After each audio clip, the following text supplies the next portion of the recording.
Eh bien, bonjour tout le monde, hein. C'est Jan Opsich, le directeur de l'école du maître, qui vous parle. Alors, nous sommes une équipe ici à travailler avec ce cours en ligne et puis aussi par correspondance. Donc, nous sommes plusieurs. Jean Grenier au Québec, nous avons notre frère Abounia qui est du Togo et Christophe Muller qui est en France, mais aussi Barbara qui se trouve aux États-Unis et qui s'occupe de certains étudiants par correspondance. Voilà, donc aujourd'hui, on va aborder la question du Saint-Esprit. Donc, il y a beaucoup de choses à voir, bien sûr. C'est une question à laquelle il faut regarder beaucoup de détails, beaucoup de choses dans l'Écriture qui sont importantes. On va essayer de répondre à certaines questions vraiment importantes. Par exemple, le Saint-Esprit est-il Dieu? Hein, le Saint-Esprit est-il une personne? Est-ce que c'est une entité vivante ou simplement une force? Est-ce que c'est une personnalité? Donc, le schéma que vous avez sous les yeux maintenant dans ce film, dans cette vidéo, vous montre trois cercles qui s'entrelacent, le Père, le Fils, le Saint-Esprit, hein, les trois personnes qui sont mentionnées dans le Nouveau Testament, hein, le Père, le Fils et le Saint-Esprit sont Dieu. Les cercles doivent être donc égaux, hein, leurs œuvres sont intimement liées, on ne peut pas vraiment les séparer. Aucune de ces personnes donc ne peut avoir un travail qui lui est propre, hein, aucune. Il y a une parfaite coopération, donc une intime unité entre le Père et le Fils et le Saint-Esprit. Donc ça c'est important. Nous allons voir d'abord la personnalité du Saint-Esprit. Alors il y a beaucoup de textes dans le cours, je vais simplement mentionner quelques-uns. Par exemple, le Saint-Esprit parle, hein. Il témoigne, Jean 15, 26, il enseigne, il guide aussi, Jean 16, verset 13. Donc, en acte 16, verset 6 à 10, le Saint-Esprit défend à Paul d'annoncer la parole en Asie. Donc, vous voyez qu'il a une personnalité, il a une volonté, ce Saint-Esprit. Paul se rend à Troas, hein, où il a une vision dans la nuit, où on lui dit de se rendre en Macédoine. Donc il y a aussi certains faits concernant le Saint-Esprit qui montrent sa personnalité, hein. Le Saint-Esprit est conscient, Romains 8, 27, il a une connaissance, 1 Corinthiens 2, 11, capable d'aimer, capable d'affection, capable de volonté aussi. On peut attrister le Saint-Esprit, comme on voit en Éphésiens 4, verset 30. Je ne vous donne pas tous les textes, hein. Il est possible de résister le Saint-Esprit, de blasphémer le Saint-Esprit aussi. Donc tout cela montre beaucoup d'aspects qui soulignent la personnalité, le caractère de l'Esprit, du Saint-Esprit, qui est aussi, bien sûr, on le voit dans l'étude, l'Esprit de Dieu, qui est aussi l'Esprit de Christ. Le Saint-Esprit, c'est Dieu, il est éternel, hein, il est omniscient, vous verrez dans les textes, il est omnipotent, Michée 3, verset 8, il est omniprésent, Psaume 139, verset 6, 7 à 10. Il accomplit une œuvre divine, hein, par exemple, comme exemple de la création. Lors de la création, il est là, hein, dans la Genèse, déjà au départ, et puis aussi en Psaume 104, verset 30, l'Esprit est présent. L'Esprit régénère l'homme, hein. Je te le dis, dit Jésus, si un homme n'est d'eau et d'esprit, il ne peut entrer dans le royaume de Dieu. Il impacte l'homme dans le domaine spirituel, dans le domaine moral, il convainc, il change, il transforme, il convainc, il apporte aussi la foi, il apporte le repentir, qui reste tout de même le choix humain, parce que ça on ne peut pas l'enlever, mais c'est un choix humain qui accepte et qui laisse l'Esprit de Dieu œuvrer. Cet esprit fait des miracles, hein, on voit dans 1 Corinthiens 12 des dons miraculeux qui existent là. Donc au baptême de Jésus, on voit la présence d'ailleurs de l'Esprit, mais aussi du Père et du Fils, bien sûr, qui est là, qui reçoit le baptême. Jésus parle des trois personnes, par exemple, dans plusieurs textes, surtout dans Jean, mais par exemple dans Jean 14, versets 16 à 17. Jésus, si vous lisez ces versets, parle des trois personnes. Alors il y aura des questions à la fin de cette première leçon, comme d'habitude, hein, par exemple, peut-on dire que le Saint-Esprit est Dieu? Démontrez votre réponse.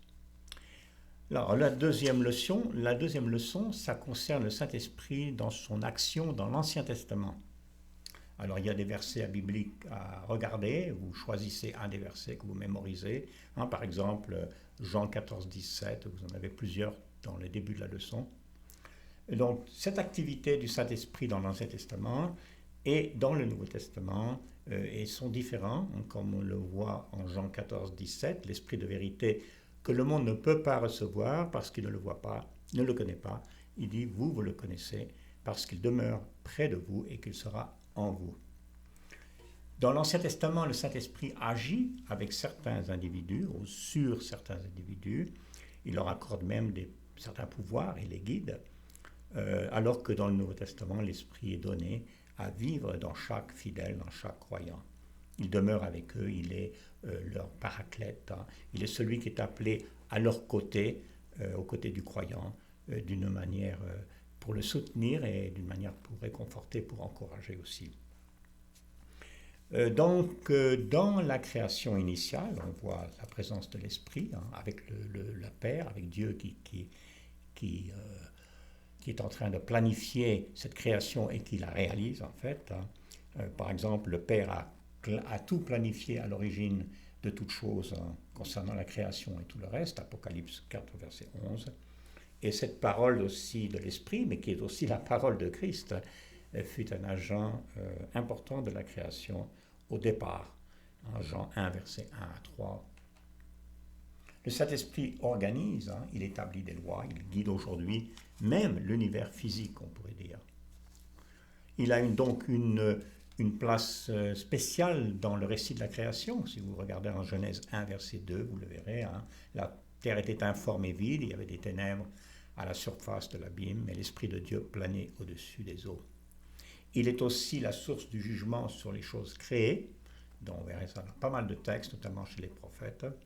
Le Saint-Esprit est la source de tout pouvoir surnaturel et de toutes les activités qui ont trait à la fondation et au développement du royaume de Dieu et même du peuple de Dieu dans son histoire.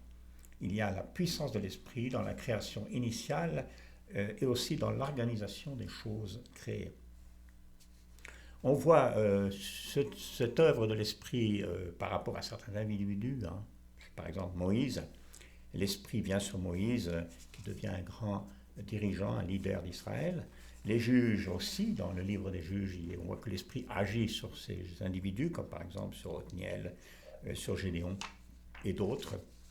L'Esprit agit sur des rois, comme par exemple Saül ou David. Bien sûr aussi, l'Esprit agit sur les prophètes. Très important, puisque cet Esprit qui agit sur les prophètes leur permet d'avoir une révélation des vérités de Dieu. Hein, comme Moïse, comme David, Ésaïe. Ésaïe dit « Le Seigneur l'Éternel m'a envoyé avec son esprit hein, ». Ésaïe 48, verset 16. Même chose, d'autres prophètes comme Michée, comme Ézéchiel, font la même affirmation. Alors Israël était une nation au milieu de laquelle le Saint-Esprit de Dieu demeurait.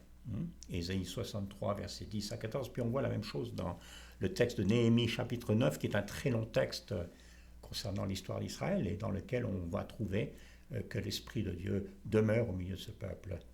L'Esprit de Dieu est même présent pour ceux qui ont une dextérité manuelle, qui sont des artisans.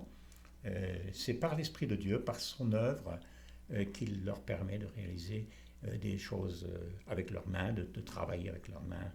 Hein, donc on voit cette relation entre l'Esprit qui est là à la création, qui permet à cette création de fonctionner et qui nous permet en fait, en tant qu'être humain même, de fonctionner, hein, de vivre même. Donc c'est très vaste tout cela. Il y a aussi le Saint-Esprit, donc maintenant la leçon 3, ce sera le Saint-Esprit et la parole de Dieu. Alors il y a beaucoup de versets, notamment par exemple 2 Timothée 3, verset 16 et les versets qui suivent, hein, sur le fait que toutes les Écritures sont inspirées de Dieu, utiles pour enseigner, pour convaincre, pour corriger, etc. Donc la Bible enseigne beaucoup de choses sur cette question de l'inspiration des Écritures et sa relation entre la révélation, l'inspiration et l'Écriture que nous appelons, nous, la Bible. Donc l'Esprit de Dieu, est-ce que la parole de Dieu, par exemple, et l'Esprit de Dieu, c'est une seule et même chose? Par exemple, est-ce que la parole de Dieu, qu'elle nous convainc?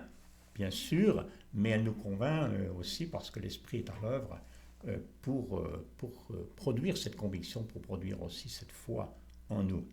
Le Saint-Esprit est là pour nous mener à Dieu, pour nous mener aussi à la foi pour nous convaincre, hein, selon le Nouveau Testament. La volonté de Dieu a été révélée par le Saint-Esprit, hein, c'est par cette inspiration de l'Esprit que nous connaissons cette volonté. Cet esprit nous aide le croyant, il aide le croyant dans ses prières, hein, dans son anxiété qu'il peut y avoir, dans ses peines, il le réconforte, il aide, il vient au secours, il conduit celui qui veut conduire les âmes, celui qui veut évangéliser, enseigner, même prêcher, enseigner, celui-là doit compter aussi, non pas simplement sur son effort et sur sa prière et sur ses études, qui sont très importantes, mais aussi sur l'action de l'Esprit qui l'aide et qui le guide. Alors là encore, à la leçon 3, il y a des questions. Vous verrez par exemple, une question, c'est quelle est la distinction entre la révélation et l'inspiration, quelle est la différence? Le Saint-Esprit de Dieu et la parole vivante, c'est la 4e leçon, il y a des versets bibliques. Hein. Le Saint-Esprit de Dieu, c'est l'auteur de la vie. Il est l'auteur de la parole vivante, il est une puissance de Dieu pour le salut de quiconque croit en cet évangile. C'est aussi un évangile qui nous est donné par l'action du Saint-Esprit.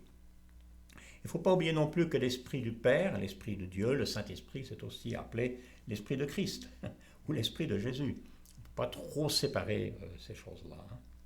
D'ailleurs, on aurait pu appeler cette leçon, la leçon 4, l'Esprit messianique, hein, l'Esprit à travers le Messie. Alors, le Saint-Esprit est le caractère unique du Fils de Dieu. On voit que, par exemple, Dieu est homme, et Jésus est Dieu et homme. Il agit aussi lui-même avec l'Esprit qui vient sur lui au moment du baptême. Il ne faut pas non plus oublier que c'est par la puissance de l'Esprit qu'il naît d'une vierge. Donc ça aussi, c'est unique hein, concernant Jésus. Donc on voit le ministère aussi très important de l'Esprit dans la vie de Christ. Le Saint-Esprit a annoncé cette vie de Christ, a annoncé tout ce qui est messianique, beaucoup de choses concernant le Messie. Hein. Par exemple, qu'il serait de la descendance d'une femme, c'est Genèse 3,15. Le Messie sera de la descendance de Sem, de la descendance d'Abraham, et on continue comme ça. Il naîtra d'une vierge, Ésaïe, il naîtra à Bethléem, le prophète Michée. Et puis tous les prophètes, toutes les prophéties spécifiques concernant le Messie, il y en a plus que 300 qui viennent de cette œuvre d'inspiration de l'Esprit. On peut aussi parler de l'Esprit et du ministère de Jésus, du Messie. Il devait occuper un rôle important. Par exemple, Jésus le cite, hein, Ésaïe 42, versets 1 à 4. C'est par l'Esprit de Dieu que le Messie accomplit ce qu'il fait. C'est par cet Esprit qu'il accomplit des miracles. C'est par cet Esprit qu'il agit et qu'il va sauver le peuple aussi. L'Esprit agit dans le Christ. Le Saint-Esprit est attaché donc au temps messianique. Donc on voit ça très souvent d'ailleurs dans les textes messianiques, des prophéties concernant le Messie, hein, par exemple Zacharie 12, verset 10, Ésaïe 32 parle de cela. L'Esprit donc doit changer aussi la sécheresse du cœur humain hein, pour en faire un champ fertile. Le désert de la vie humaine doit être humecté par l'influence de l'Esprit de Dieu, qui est un esprit de vie, un esprit d'amour, un esprit de vérité. Et puis, comme je l'avais dit, je l'ai mentionné concernant la naissance de Jésus. Alors, dans son baptême, on voit que l'Esprit est présent, le baptême de Jésus, je veux dire, on voit que l'Esprit est présent à l'œuvre au moment du baptême de Jésus. On le voit dans Luc 3, versets 1, 21, 22, on verra le texte. Hein. On voit que l'Esprit, c'est l'Esprit qui amène le Christ dans le désert où il sera tenté. Et bien sûr, on voit que c'est par l'Esprit que le Christ accomplit tous ses signes, tous ses miracles et qu'il fait. Donc l'œuvre de l'Esprit dans la vie de Christ englobe l'ensemble de sa vie, l'ensemble de son enseignement et de son ministère. En Éphésiens chapitre 1, versets 19 et 20, Paul parle de la puissance de Dieu à l'œuvre dans la résurrection du Christ. Et c'est cette même puissance qui agit aussi en nous et qui nous change, qui nous fait aller de l'avant et qui nous sanctifie. Donc ça, c'est important dans ce texte d'ailleurs d'Éphésiens, mais un peu partout, dans cet épître, mais un peu partout aussi, comme dans Romains 8, verset 11. Si l'esprit de celui qui a ressuscité Jésus d'entre les morts habite en vous, celui qui a ressuscité le Christ Jésus d'entre les morts donnera aussi la vie à vos corps mortels par son esprit qui habite en vous. Donc dans son dessein, dans son dessein éternel, Dieu, c'est par l'esprit et que son Fils est devenu homme. C'est par l'Esprit qu'il a résisté à Satan, c'est par l'Esprit qu'il a accompli ses miracles, c'est par l'Esprit aussi qu'il a parlé, tout en étant lui-même le Christ, hein, le Sauveur, le Messie. Tout ça, dans un sens, avec une parfaite unité, parce qu'on, comme on a dit, hein, avec ces trois cercles au départ, on ne peut pas séparer d'une manière comme ça entre le Père, le Fils et l'Esprit. Il y a une unité, même s'il y a une différence dans les trois personnes. Il s'agit toujours du même Dieu. Alors, nous allons voir ensuite la leçon 5 de ce cours. Ce cours est donc assez long, vous voyez. Hein. Nous n'en sommes que au chapitre 5, ou à la leçon 5, c'est le Saint-Esprit de Dieu et l'Église. Pour là, nous commençons dans notre étude du chapitre 5, c'est plutôt, nous allons regarder les 2 premiers chapitres des Actes. Donc, par exemple, l'attente du Saint-Esprit qu'on trouve au début des Actes, en premier chapitre, la promesse qui est faite par Jésus, hein, la venue de Saint-Esprit, et ce que cette promesse est, en quoi est-ce qu'elle constitue, et ce qu'elle n'est pas. Hein. Alors, ce qu'elle n'est pas, on voit que Jésus promet aux apôtres, hein, et en particulier aux apôtres, spécifiquement en acte 1, qu'ils vont recevoir une puissance, et aussi que cette promesse qui a été faite d'immersion dans l'esprit va se réaliser. Alors ce baptême ou cette immersion dans l'esprit, hein, c'est quelque chose qui est important de voir que c'est Jésus qui le fait. Hein. Selon les mêmes Jean-Baptiste, c'est le Christ, c'est Jésus qui plonge et qui immerge dans l'esprit. Matthieu 3, versets 8 à 13, Luc 3 aussi, et d'autres textes. Ce baptême, ce n'est pas quelque chose qui est arrivé avant la Pentecôte, non, ça arrive à partir de ce moment-là. Ce n'est pas le pouvoir forcément de faire des miracles. Hein. C'est évident puisque les apôtres ont fait des miracles même avant l'immersion dans l'esprit. Ce n'est pas non plus l'inspiration. Hein, les apôtres avaient déjà parlé sous inspiration avant que cette promesse. Et puis, nombre d'hommes et de femmes étaient inspirés, même les prophètes de l'Ancien Testament, avant cette immersion dans l'esprit. Ce n'est pas non plus le pouvoir de parler en langue. Hein. C'est le cas, puisqu'il n'est pas donné à tout le monde de parler en langue selon les Écritures, hein, Corinthiens 12, verset 11. Ce n'est pas non plus être rempli de l'esprit, hein, puisque des femmes et des hommes ont été remplis de l'esprit avant même la Pentecôte. Donc, ce n'était pas pour faire de quelqu'un un fils de Dieu, hein, parce qu'il y en a qui enseignent que l'on doit être baptisé du Saint-Esprit pour devenir fils de Dieu, pour devenir sauvé en quelque sorte, pour être sauvé. Non, le Saint-Esprit, c'est plutôt le gage de notre héritage, c'est le signe que nous avons reçu le salut dans le Christ. Pierre annonce cela en acte 2, verset 38 et qui suit, hein, qu'il s'agit d'une promesse au Saint-Esprit, mais que cette promesse doit d'abord avoir comme base, comme fondation dans la réponse humaine de la foi et de la repentance. Alors il y a beaucoup de textes que nous allons voir dans cette étude concernant la promesse du Saint-Esprit, parce qu'il s'agit d'une promesse déjà dans l'Ancien Testament, aussi par Jean-Baptiste par exemple, mais qui se réalise dans le Nouveau Testament. Donc une promesse et la réalisation d'une promesse.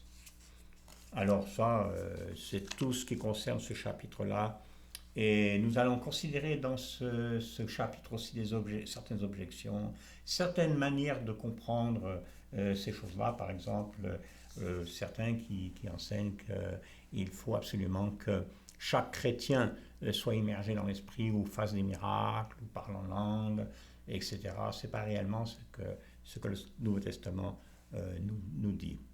D'ailleurs, l'apôtre Paul le dit clairement, puisqu'en Éphésiens, dans le 4e chapitre, il dit qu'il y a un seul baptême. Évidemment, c'est le baptême commandé par Jésus dans la grande mission, par exemple Matthieu 28.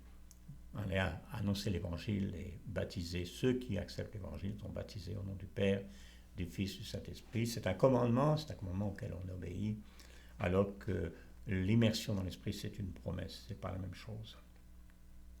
Donc, le Saint-Esprit, nous verrons dans le livre des Actes, donc il y a le début du livre des Actes, puis après on verra le cas de Corneille, de toute la famille de Corneille, la maison de Corneille, chapitre 10 et 11 des Actes. Alors là, nous verrons dans le texte, mais aussi c'est important de voir l'entrée des païens, enfin des gentils, des non-juifs, dans l'alliance, dans la nouvelle alliance, dans le salut de Dieu, dans le royaume, on pourrait dire. Et à ce point, pourquoi le Saint-Esprit intervient et joue un rôle important ici. Alors, il y a des questions qui sont soulevées par cette conversion de Corneille, qui sont discutées parfois. On regardera aussi cela dans le cours. Donc, vous voyez cette leçon 5 très longue, très détaillée en fait. Et puis, elle se termine cette leçon par des questions. Par exemple, une des questions, c'est en quoi consistait le baptême de feu dont parle Jean-Baptiste. Le leçon 6, nous parlerons des dons miraculeux, mais aussi temporaires de l'esprit donnés à certains, surtout au départ de l'annonce de l'évangile, à la fondation de l'Église. Nous verrons qu'il y a des dons miraculeux qui sont donnés, mais qui en fait sont temporaires. Cette question-là est traitée dans ce cours. C'est beaucoup lié cela à l'apostolat, c'est-à-dire au rôle unique particulier des apôtres, qui sont en fait décrits dans le Nouveau Testament comme fondement de l'Église. Une fois le fondement posé, on ne le repose pas continuellement. Et puis c'est lié aussi à leur autorité apostolique, c'est-à-dire l'autorité de ce qu'ils disent, de ce qu'ils enseignent, comme pouvait être le cas des prophètes dans l'Ancien Testament. Alors il y a des prophètes aussi au temps des apôtres dans le Nouveau Testament. Il y a toujours ce don-là qui existe, qui est important. Mais on voit aussi pourquoi il n'y a plus de ces prophètes ni apôtres, puisque nous avons la révélation complète de Dieu, à laquelle on ne peut pas ajouter quoi que ce soit. On parlera donc des dons, les dons de guérison, les dons miraculeux, les dons des langues, par exemple aussi. On verra aussi que ce sont des dons temporaires. Il y a aussi des dons qui sont, disons, toujours d'actualité, qui ne sont pas des dons miraculeux, mais qui sont des dons importants pour l'Église. Et que nous allons parler de ces dons qui existent toujours et qui sont importants. Donc on pourrait dire les dons non miraculeux et permanents de l'esprit et que nous trouvons. Alors ça c'est dans la leçon 7 qui suit. Et puis il y a toutes sortes de dons. Bon, on pourra mentionner par exemple le don de l'enseignement, les dons de service, les dons de présider, le don d'exhorter, le don de donner. Et puis il y en a d'autres qui sont mentionnés et qui sont importants. Donc ça c'est la leçon 7. La leçon 8 c'est le Saint-Esprit de Dieu et le chrétien pour sa vie de tous les jours. Donc il y aura encore une fois là des versets bibliques, vous regarderez par exemple Acte 5, verset 32, 1 Corinthiens 6, 19, des textes comme ça. Donc ceux qui vont recevoir le don de l'Esprit, qui est annoncé par Jésus, et donc la fonction de ce don, par exemple Éphésiens dit que c'est un sceau en vue de notre héritage. Ce don de l'Esprit aussi est un don qui aide le chrétien dans sa vie de prière. C'est un don qui l'aide à tous les niveaux de son existence, de chaque jour de sa vie. Le Saint-Esprit est aussi décrit comme des arts. L'art, une partie d'un héritage, l'héritage final qui est quand même la résurrection, au retour de Christ. C'est une motivation, un soutien à vivre, selon Dieu. Le Saint-Esprit, quand on suit et quand on a ce désir et qu'on se donne à Dieu et qu'on aime l'amour de Dieu et la crainte de Dieu, toutes ces choses-là, il produit des fruits qui sont mentionnés, par exemple dans Galates chapitre 5. Tout un tas de dons, comme l'amour, la joie, la paix, la patience et d'autres choses. Cet esprit est aussi à l'œuvre pour l'unité des chrétiens. On trouve par exemple ça dans Éphésiens le chapitre 4, dès le départ, qu'il faut marcher d'une manière honorable, d'une manière juste, et que sinon on va contrarier cette œuvre de l'esprit. C'est la source finalement de notre vie spirituelle. C'est l'atmosphère, on peut dire, dans laquelle nous vivons. La leçon 9, on parle d'un sujet un peu particulier qui est l'intercession du Saint-Esprit, c'est-à-dire que le Saint-Esprit dans la vie de prière agit en notre faveur. Ça c'est important pour la vie, parce que la vie de prière, il le faut chaque jour, on peut dire, mais ça ne dépend pas de nous entièrement. Il y a une œuvre de Dieu en nous, il y a la présence de l'Esprit, et puis la prière va aussi avec la parole, avec la lecture de la parole, avec l'étude de la parole, avec la fraternité chrétienne, avec la communion fraternelle, et puis avec tout le reste qui fait partie de la vie chrétienne. Alors, on nous encourage, on nous exhorte, par exemple, Paul le fait en Éphésiens 5, être rempli de l'Esprit. dans ce texte, bon, qu'il dit par exemple, ne vous enivrez pas de vin, c'est de la débauche, mais soyez remplis de l'esprit. Donc là, dans cette étude, on verra de quelle manière nous pouvons et nous devons être remplis de l'esprit, à quoi ça correspond d'une manière pratique, on pourrait dire, dans notre vie. Ensuite, il y a la leçon 9, on parle là des péchés contre le Saint-Esprit. C'est un péché, ce blasphème contre le Saint-Esprit, c'est en fait un péché qui est déjà ancien pour l'humanité. Ça existe déjà, ça a toujours existé à travers toutes les époques. Par exemple, Lévitique 24, Dieu dit à Moïse que tous les blasphémateurs doivent être lapidés à mort dans la communauté parce que c'est grave. Les avertissements sont nombreux. Le nom de Dieu est à cause de vous blasphémés parmi les nations. On dit aussi dans Romains 2, 24. Et puis, un autre aspect de ce blasphème du Saint-Esprit, c'est quand Jésus fait des miracles, on attribue ces miracles, certains des dirigeants, certains des dirigeants religieux, attribuent, disons, ces miracles à l'œuvre de Satan. Et en commettant ce péché, ils ne peuvent jamais se convertir, parce qu'il n'y a pas de repentance à partir du moment où ils ne reconnaissent pas Jésus comme Fils de Dieu, à partir du moment où ils rejettent l'origine divine de sa personne et de son enseignement, de ses miracles, il n'y a pas de salut possible. Donc ça aussi, on le verra. Alors, on parlera aussi de notre problème, qui est le mensonge qu'on fait au Saint-Esprit, par exemple, en Acte 5, avec Ananias et Saphira, et puis aussi comment faire attention à ne pas détruire le temple du Saint-Esprit, puisque chaque chrétien est devenu temple du Saint-Esprit, donc il doit veiller à ce que ce temple ne soit pas outragé, à ce que ce temple reste pur. Et il s'agit surtout dans ces textes-là des questions des relations sexuelles qui ont un effet important, surtout dans notre monde, c'est important d'en parler, qu'on n'est pas temple du Saint-Esprit et ensuite à vivre avec notre corps ou faire de notre corps n'importe quoi, ou pécher même avec le corps. Ça c'est une œuvre contre le Saint-Esprit et qui peut détruire la vie du chrétien et même sa destinée. Voilà, alors ce sont quelques idées pour ce cours qui est très, très long, on pourrait dire. Je n'ai pas compté, je ne sais plus le nombre de pages, peut-être au moins 70 pages, 60, peut-être 70. Donc on fait toujours la même chose, c'est-à-dire que vous lisez chaque leçon, la leçon, vous avez des questions, vous donnez vos réponses. Alors certains étudiants font toutes les leçons d'un coup et nous les envoient, ça peut se faire. Il y a toujours des étudiants, beaucoup en Afrique, qui travaillent avec le téléphone simplement, donc ils font cela soit par écrit, soit en audio, en utilisant donc WhatsApp. Donc même ils peuvent écrire même leur dissertation dans un cahier et l'enregistrer oralement. Donc il est possible de faire ce cours même sans ordinateur, sans imprimante. C'est pas facile, mais c'est faisable. Et donc on encourage tout le monde à nous prendre contact avec nous pour voir comment trouver une solution s'il y a un problème technique pour pouvoir suivre le cours. En tout cas, je vous souhaite bon courage.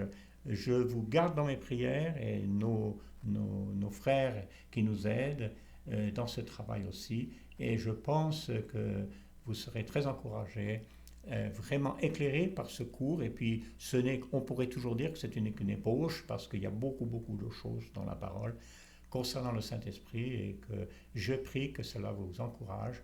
Vous êtes dans votre vie chrétienne et aussi dans votre service à Dieu, même si vous ne prêchez pas, vous n'enseignez pas. Mais si vous prêchez, vous enseignez, eh bien, que cette formation, pas simplement ce cours, mais l'ensemble, puisse vous être utile. Ça, c'est notre prière. C'est pour ça que nous faisons ce travail. Que Dieu vous bénisse et vous garde.